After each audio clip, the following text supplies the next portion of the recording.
So I've treated a lot of pain in my life, and it just seems that it's escalating to another level. And maybe you can sort of give us some pillars, reasons why. Is it emotional, mental, physical? What's actually happening, with the neurobiology of chronic pain? So, as we know, chronic pain is incredibly contextually dependent. If we look at it in someone's social milieu as well as their environmental circumstances and their genetic background, development, things like that, there's so many contributors and confounders. But if I were to try and narrow it down, you've caught me there. I would put it on neuroinflammation. I think is very, very significant. Remarkably, when post dosing, I was already familiar with these concepts, which was fascinating because I was able to identify in real time, coming through my dosing session, what was starting to immediately resolve. And I had altered gut sensation for more than a month afterwards. And it wasn't nausea, it wasn't dizziness, but it was feeling clearly different. And my inflammatory baseline plummeted and I became aware of like truly how bad it had been. And this is one of the fascinating things here is you don't recognize how awful your condition is until its absence is there in stark Yeah. contrast. So neuroinflammation, I would put up there very high, just in terms of the transdiagnostic effects we're seeing of most psychedelics across a broad swath of conditions, both autoimmune, inflammatory, and obviously psychiatric. Beyond that, we live in a very obesogenic environment in terms of processed foods, in terms of, quality of diet, once again, affecting baseline inflammation overall. And we also see, I would say a lot of processed food is just nutritionally deficient. And also because it's been stabilized for shelf life, a lot of the additives, particularly here in the United States, maybe not so much in other countries because of FDA approvals, are even less nutritionally useful.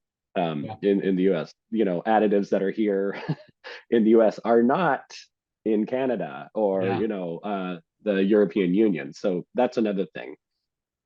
I Let me think lead, overall, the let me lead you a little please. bit because I've been there and I think it's really important. Is like I think there's a stat that 93% of Americans have nature deficit disorder, just the amount of time being spent Mm, indoor. I think the environmental factors and I'm just with radiation, lack of sunlight, lack of grounding, and my audience and my viewers are quite educated in this, but I don't think they've put it in context of chronic pain. So when my team reached out to you, it's the chronic pain. People, we've spoken about cancer and cardiovascular, but what about the person who's not suffering with one of the big four horsemen of cancer, cardiovascular disease, neurodegenerative conditions, or metabolic, but now has chronic pain? But hold on, actually, you're not going to die, you're just going to suffer. You know, it's right. like, Yeah. it's a weird thing. And so let's talk about environment as one of the reasons, which I think from young is causing significant issues with sort of the understanding or the perception of pain and just the pain mediation that I think has changed because of that environmental factor.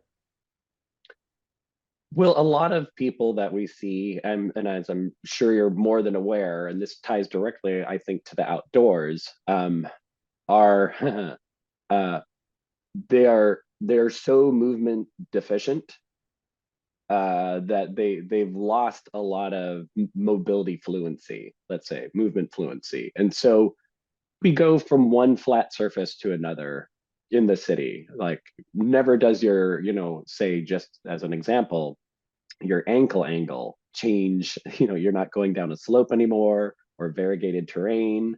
You're not going up. It's just one flat surface to the other. And there are receptors down there around the joint beds, these very dense neuroreceptors that are responsible for creating signaling to the hip musculature as well as reflexive stabilization. And it just becomes very small in its range of responses.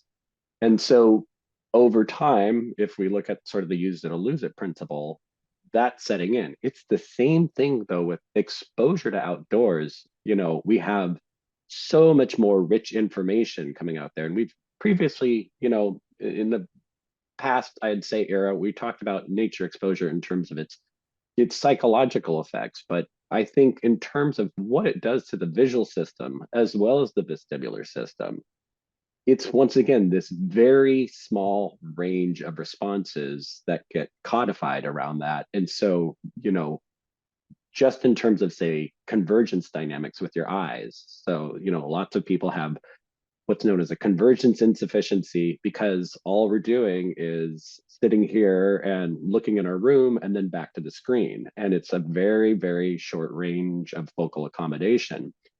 And yet, I'm trying not to geek out, I swear. And yet, if you look at the nuclei that are responsible for your eyes converging and diverging, if you look at the nuclei, they're right back there in the midbrain, directly adjacent to the periaqueductal gray, which is the last common pathway coming out of the brain into the spinal cord that's responsible for descending inhibition or inhibiting pain that's rising up from the spinal cord. And so once again, having this narrow range of responses, when they're adjacent to each other, they act on one another.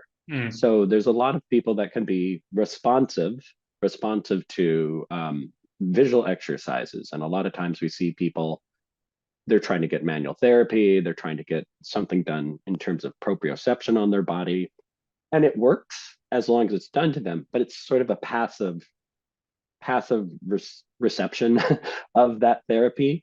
And if the issue is your visual system says horizontal is 5 degrees to the right, but your vestibular system, and I'm not limiting it only to those two systems, but your vestibular system horizontal is 2.1 degrees to the left, your body is going to compensate because prioritizing accurate prediction is just the top priority for your nervous system. So your body is going to compensate to execute that stable sight picture. That's just one thing. And I think also being devoid of exposure to nature, it's just it's really a kind of a poverty. It's a horrible poverty.